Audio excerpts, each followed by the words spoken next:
Tell me, come and lay beneath my wings. Hey everybody, it's Virginia Schmidt from Divinity Ranch. Let's go outside into this winter wonderland. It is a veritable winter wonderland here in Cody.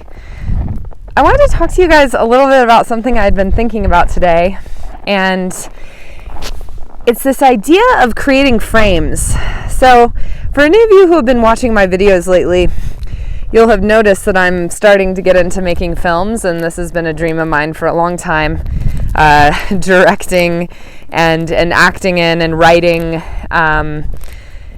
narrating films. And with, I've teamed up with my friend Alicia, and she's producing and editing my videos, and we're really starting to make films, and it's starting amateur, and it's amateur as in we love it, and it's really, she's a professional and I'm getting there. I had something, I want to stay amateur though, I want to keep the love in it. I want to keep that in it. And I wanted to talk to you guys about it because something about frames has been on my mind. And it's this idea, Alicia taught me a lot as I started taking B-roll. I've started capturing B-roll of these adventures that I just take. I've started just documenting these magical scenes from everyday life, and that's a big part of what I want to do with Divinity Ranch, is show people, and have people share with me and then share through this community, when the mundane becomes magical. You know what I mean? Also, shout out to my friend Rebecca, who gave me this. I'm going to put a link in this video to this company because it's really cool. It supports local and oftentimes indigenous artists all over the world. And so this was actually handmade in a small Mexican community. I'll put a link to the artist because I have that information, or my mom does. So I'll get that. At the very least, I'll put a link to the website. So anyway, I just wanted to give a shout out to that. Very cool.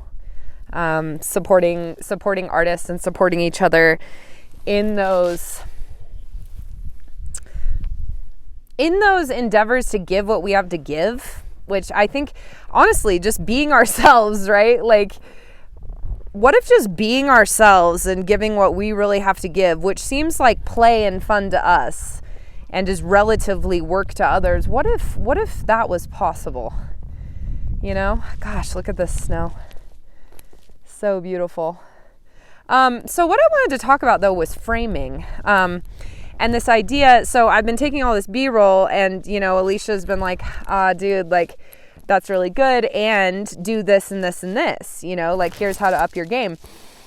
And the idea is, one of the things I've learned about that I wasn't doing at all, was not doing at all intuitively, was still shots. So and anyone who's better with videography or cinematography than me, please feel free to comment and set me straight and share your resources, because I'm an amateur and I'm learning, and I want to share it with you because my passion is in finding these principles, for instance, that go into the technicality of filmmaking, and the lens, the place where it becomes magic for me, the place where those technical skills become magic for me, is when I can use them to alchemize things in my own spiritual, psychological, energetic, heroine's journey experience. So the idea of a still frame is you just set the camera down somewhere and leave it to film for, 30 seconds, a minute, maybe 10 minutes. So you're just capturing whatever happens to come across the frame, right? And rather than what I was doing before, which was following everything around, and just kind of shooting on the fly, and kind of like you would for, it is more of an Instagram or Snapchat kind of vibe. And so then I started, this opened up my whole world. It was oh, okay. So just this idea of when the camera remains still and we can just catch in that frame what comes across it. Look at that. That's cool, Peter. Exactly. Then we can just catch in that frame what comes across it. And so I think this is a really cool metaphor for life. Like, we get so busy moving around looking to capture the next thing that we forget that capture the next magical thing, that we forget that if we linger long enough in any frame, in any one place, this energy of lingering, magic will cross the frame. And we'll see this magic that as we're so busy moving, that as we come into stillness, we see, oh, there's magic moving, waiting to cross the frame everywhere.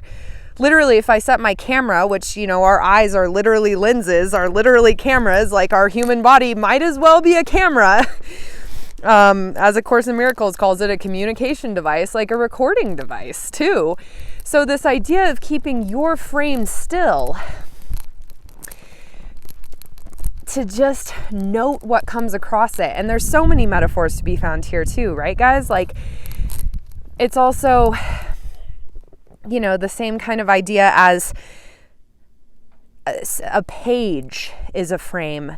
And as you come to the stillness of that page, what you write across it is what's passing through that frame of page and that frame of mind at that time. So coming to stillness, like having this energy of the camera, filming videography technique of still frames, because it's a whole nother thing. And I thought about this because I was sitting in my parents' house this morning, and I was looking out the window, and the window is like a frame. And I was thinking, I'm not going to look all around me. I'm just going to look through this one frame of the window. And I've started seeing life more and more in these frames. And I said, I'm just going to look through this one frame in the window. And so many sparrows, pigeons, birds that I, don't know, like birds of prey, fly, and then horses coming across, dogs running across, wind blowing, snow glinting, tree leaves moving, just in this one frame, and just seeing, wow. So it's kind of like that, it's that Mary Oliver line from a Mary Oliver poem, let the whole world come home to you. And it's like, we can go around and look for all the good frames and move the camera and bring it with us, like I am right now. We can move our bodies. We can move with our thoughts, like we can move around with a train of thought, with that kind of journey. And then sometimes we can just very consciously set a still frame and just see what comes across it. And I'm also going to put a link to the book in this, what is it called? The Scent of Time. And it's by a South Korean philosopher. I'm not going to get his name right. Byul Han, I think maybe is his last name. The Scent of Time, though, because he talks a lot about this idea and energy of lingering. And that if we linger long enough anywhere, something magical will show itself to us. We'll see something that wasn't there. Like, like in nature, when we linger and you see the snow hare come out, and you see the coyote, and suddenly you see the pronghorn, and you see the golden eagle, and you see the pigeons, and you see the rattlesnake slither across, like all these things that when you're moving and you're making all this movement and you're moving the frame all around rather than stopping and just watching one frame of nature, of awareness, and seeing what passes before it.